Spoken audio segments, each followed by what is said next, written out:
Hi guys, எங்கள் அத்தை பார்த்தீங்கன்னா கீ ரைஸ் பண்ணியிருக்கேன். எப்படி இருக்குது பாருங்க, பார்க்கக்குள்ளே நான் எச்சு ஊறுது. எனக்கு செம்மையாக இருக்குது. இதை நம்ம சாப்பிட்டு பார்க்க. தால்சா இப்போ தான் கொதிச்சுட்டு இருக்கு.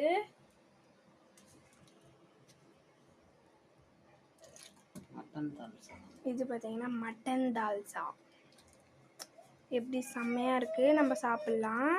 ரைஸ் நம்ம கீ ரைஸையும் தால்சாவையும் போட்டு நான் மிக்ஸ் பண்ணி வச்சுட்டேன். எப்படி இருக்குன்னு சாப்பிட்டு பார்க்கலாம். இது மட்டன் தால்சா. சொல்ல முடியல, அப்படி ஒரு சுவைனா சுவைங்க.